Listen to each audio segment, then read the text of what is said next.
Bueno, antes de empezar, esta review da por sentado que ya has visto Kizumonogatari. Además, te recomiendo que le eches un vistazo al canal ya que he hecho otras video reviews de otras temporadas de Monogatari series. Así que, sin nada más que decir, soy Lord Sakar y bienvenidos a Kizumonogatari. 怪異とは世界そのものなのだから、生き物と違って世界とつながっている。科学だけでは怪異に光を当てることはできない。吸血鬼に襲われる人間がいつまでも絶えることなく存在するように、照らせぬ闇などこの世になくとも闇がなくなることはない。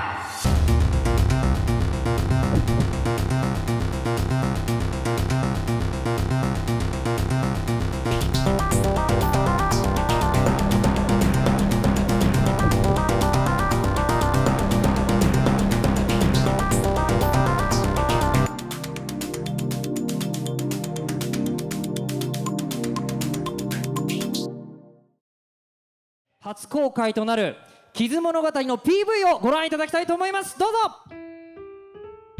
Aún recuerdo con nostalgia esas palabras anunciando Kizumonogatari para el 2012.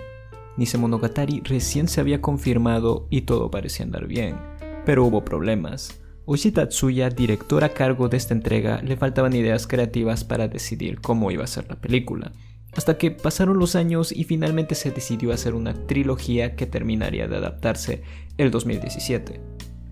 Esto no parece tener importancia, pero es crucial para entender por qué Kizumonogatari hace las cosas diferentes respecto al anime, ya que el anime se caracterizaba por tener siempre a Araragi como narrador de sus acciones y mostraba letreros rápidos de fragmentos de la novela. La película apuesta por un mensaje más directo y sutil. Fuerza al espectador a interpretar la tonalidad de las conversaciones mediante el entorno y elimina casi todos los monólogos de Araragi. Hacer esto podría matar su personaje, pero Kizumonogatari es consciente de su fecha de salida y su formato. Los monólogos de Araragi en esta novela eran demasiado como para llevarlos al cine, por lo que las reglas del juego cambiarían. Incluso Hiroshi Kamiya, actor de voz de Araragi, en unas entrevistas relata que en un momento del rodaje él se encontraba grabando Owari-Monogatari al mismo tiempo que Kizumonogatari, y la diferencia del diálogo era notoria. Por un lado, Owari-Monogatari hubo tanto diálogo que revisar sus líneas fue una gran tarea, pero para Kizumonogatari en lugar de extensos diálogos había varias instrucciones de escena y tuvo que descubrir cómo expresar lo que estaba escrito y entender cómo se sentía Araragi en ese momento. Por lo que haber acompañado a Araragi durante todas las historias hasta llegar a Owari-Monogatari fue crucial para él. Es decir, la película asume que ya lo conoces y evitará repetir monólogos que estén relacionados a cosas que ya sabemos de él. Por ejemplo, en Bakemonogatari en una escena se habla de la tendencia de Araragi de vagar y postergar lo más que puede regresar a casa, y esa es la razón por la cual lo vemos vagando a las afueras de la escuela sin razón aparente.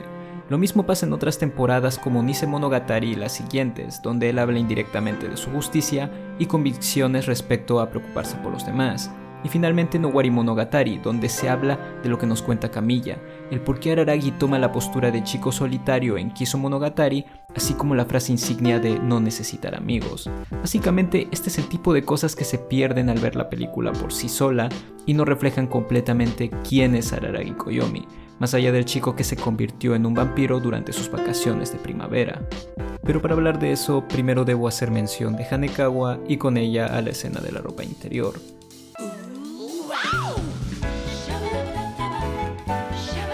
Sí, esa que irónicamente fue descrita detalladamente durante 5 páginas de la novela, pero aquí solo pasarán segundos. Araragi se esforzará por aparentar que no vio nada, pero su mentira es más que obvia, incluso un auto choca para simbolizar lo patética que era su fachada. Mite nai yo.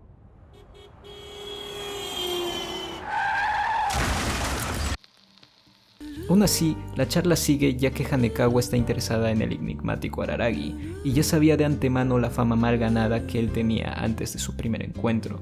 Es más, le gasta una broma acerca de que él tenga amigos.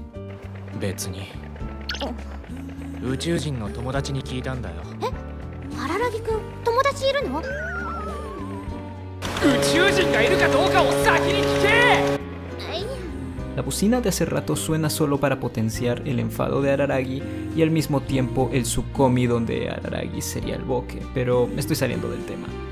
Pero el caso es que así es como funciona. Es como si el entorno fuera el narrador de las emociones de Araragi y eso va para el SOS en Morse que vendría después. Pero creo que me he adelantado demasiado.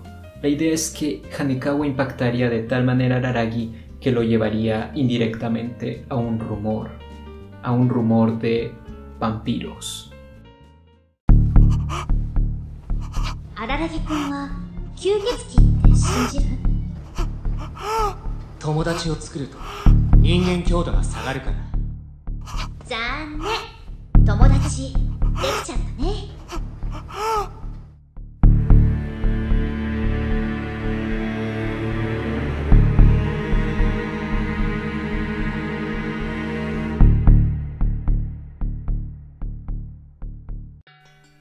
Creo que es importante recordar los hechos que nos hicieron llegar a este punto de la película, pero también resaltar que esto es ridículo.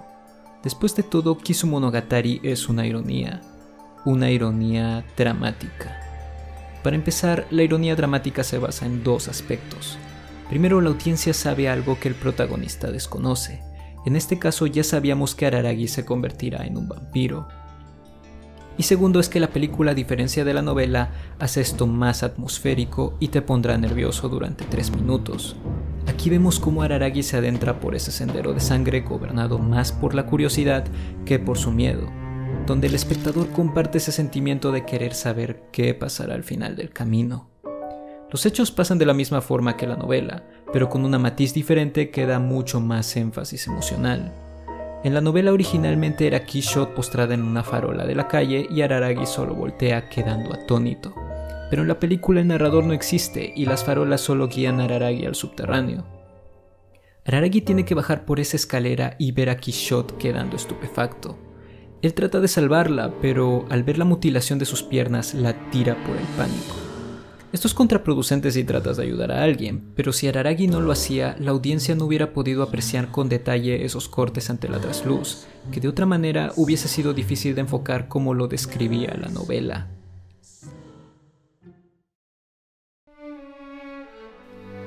Además, el escenario blanco hace gran contraste con la figura roja de Quixote, donde simplemente apartar la mirada es imposible. Esto llega hasta tal punto que Araragi con gran dificultad logra moverse y finalmente salir de allí. Esta es una parte muy interesante porque tú, Araragi y yo sabemos que él debía huir. Incluso él lo dice y grita la obviedad a todo pulmón. Pero él regresa, porque él es así y esa es su enfermedad. Quizá para entender esto deba dejar fragmentos de algunas novelas que no se animaron, ya que si bien dije que la película es muy expresiva, esta perdió algo de profundidad.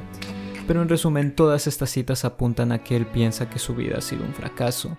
No hay nada de qué sentirse orgulloso, y quizás se critica demasiado sobre cosas insignificantes, pero cada persona es un mundo, y puede sentirse culpable en mayor o menor medida de no cumplir lo que esperan de uno, y en este caso Araragi se autoimpone cosas más allá de su control.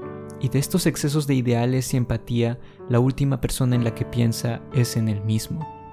Este es un concepto que rara vez veo en un anime y a modo personal me encanta cuando no se atreve a hacerlo.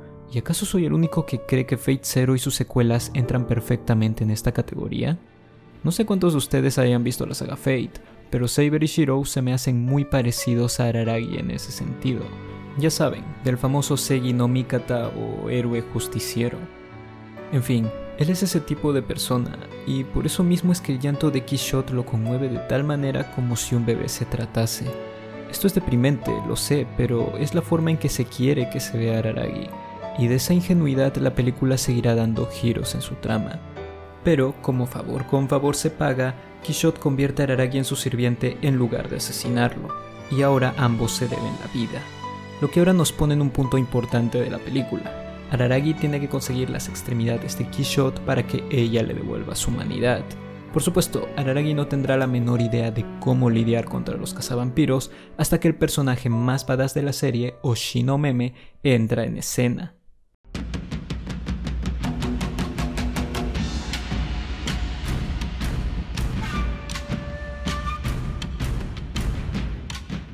Si tuviera que describir a Oshino, diría que es una persona con un talento increíble para ver a través de las personas. También tiene una gran habilidad para negociar y tratar con seres paranormales. En la serie su rol usualmente es el de guía o maestro para Araragi. Él tratará de ayudarlo y hacerle ver sus errores, pero por esta misma razón él no intervendrá directamente, por lo que Araragi tendrá que hacer las cosas por sí mismo y luchar contra esos cazavampiros.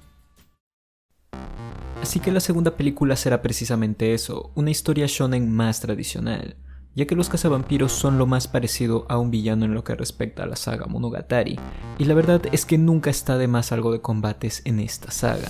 Sus puntos positivos es que la animación de los enfrentamientos fueron mejores de lo que imaginé, el uso de los fondos 3D, el detalle de la lluvia con ese dibujo 2D interactuando entre sí, Dios, es casi perfecto. Y no solo eso, sino que incluso las batallas pueden expresar sensaciones sin que Araragi diga una sola palabra.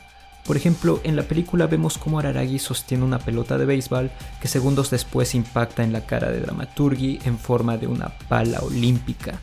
Esto podría parecer un error de animación, pero en realidad es que Araragi nunca se dio cuenta de esto hasta ver el impacto.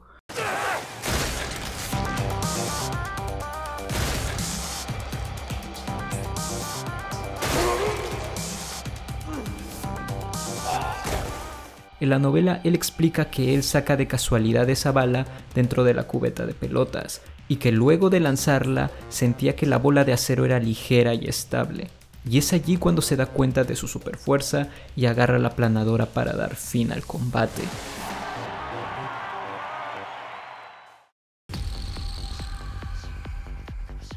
Obviamente la batalla de Episode no se queda atrás, y aquí vemos a un Araragi con más confianza en sí mismo que en su primer combate, pero se ve acorralado rápidamente por la impecable estrategia de Episode, que por cierto me encanta porque en ningún momento subestima a Araragi y da todo de sí, y por esa misma razón se enoja al ver a un tercero allí, motivo por el cual este le saca las vísceras a Hanekawa de un solo golpe.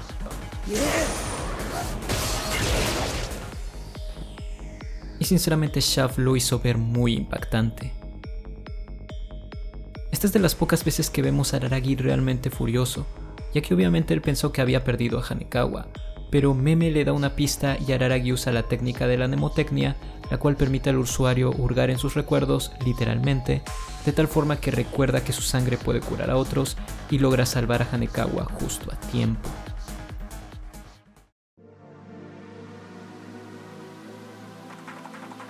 Y finalmente la batalla contra Guillotine Cutter, que es en donde vemos por primera vez a Araragi usar el poder del cambio de forma para transformar sus brazos en ramas de árboles. Esto es muy simbólico, ¿saben?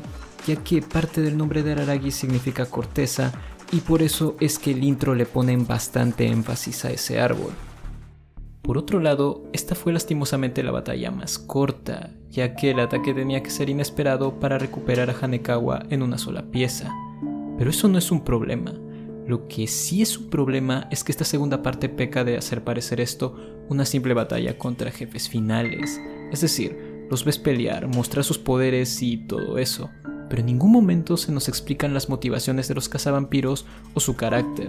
Solo sirvieron para quedar como simples matones y ya, cuando en la novela al menos se mencionan cosas como que Dramaturgi quería reclutar a Araragi en su clan de vampiros, o que Episode pide perdonar a Araragi por herir a Hanekawa, o que Guillotine Cutter contrató a estos dos cazavampiros para tener el crédito del exorcismo de Quixote.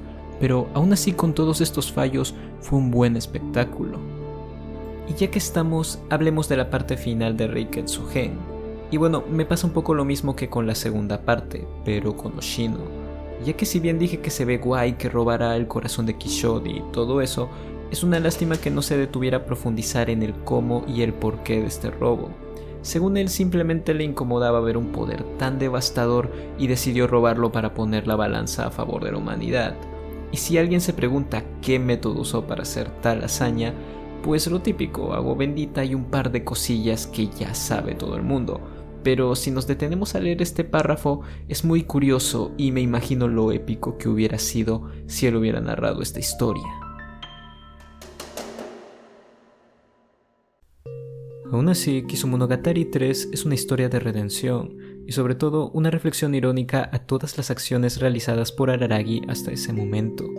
La película básicamente muestra lo inmadura que fue la decisión de Araragi al salvar a un vampiro al inicio de la película, mostrándonos que esa acción le costaría la vida a otra persona y que por supuesto Quixote no tiene la culpa de alimentarse de humanos, de tal manera como nosotros nos alimentamos de animales, por lo que Araragi se da cuenta que no puede culparla y a aquellos enemigos con los que ha estado peleando hasta el momento, por así decirlo, eran los héroes de la humanidad.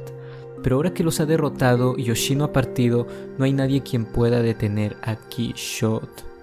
Hasta ese punto, Araragi se da cuenta que está en jaque y que eventualmente será la misma clase de monstruo. Pero Hanekawa le hace recordar que él aún puede hacer algo y que debe ser él quien deba enfrentarla en lugar de suicidarse.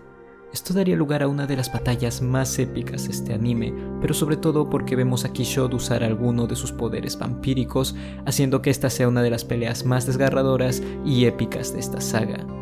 Hasta que llegamos a la parte donde Hanekawa revela el verdadero plan de Quixote, el cual era morir por el bien de Araragi, pero para esto tenía que recuperar todo su poder o hubiera sido inútil. Esta acción imprudente hace que todo lo que la película estaba cocinando tuviera sentido, por qué Oshi no le dejó a Araragi solo, o el por qué le entregó el corazón y sobre todo por qué le garantizaba que ante todo recuperaría su humanidad. Y es que él estaba confiado cuando escuchó a Quixote decir que su deseo era convertir a Araragi en humano, y porque él no veía a un vampiro orgulloso, sino un vampiro pagando su deuda. Además, como especialista también sabía de antemano que eso significaba que ella se sacrificaría por Araragi y la muerte de Quixote para él significaba mantener el balance y velar por los intereses de Araragi. Pero como resultado de esta revelación, Hanekawa obliga a Meme a ofrecer una última salida que él no estaba dispuesto a dar, que es la carga de infelicidad, la cual hace que este desenlace sea algo caprichoso y egoísta por parte de Araragi, ya que este tiene que drenar a Quixote al punto de dejarla al borde de la muerte y establecer un vínculo con ella de por vida contra su voluntad, donde ya no se les considera propiamente como vampiros, pero tampoco humanos. El amo pasa a ser sirviente y el sirviente pasa a ser amo. Y eso es lo que hace esta película tan grandiosa, el cómo las palabras y las acciones de estos personajes parecen verosímiles pese al alto dramatismo que desprende esta película, que fuera de contexto es absurda, pero detrás de esa ironía, Nisho Ishin logra transmitir una serie de verdades, como la idea de Meme de solucionar nuestros propios problemas, el cómo le hace pasar una odisea a Araragi para que sienta el peso de sus acciones, pero sobre todo porque la vida es así, donde se aprende de la prueba y el error. No puedes encargar tus problemas a alguien más, eso te hace inútil y quizás jamás emprendas vuelo si no lo enfrentas, pero también es una oportunidad de aferrarnos a la vida, así que no lo diré una vez más. Yo inclinaré mi cabeza como sirviente cualquier número de veces, así que no trates de tener una muerte genial. Vive una vida incómoda por mí. No busques un lugar para morir, busca un lugar para vivir.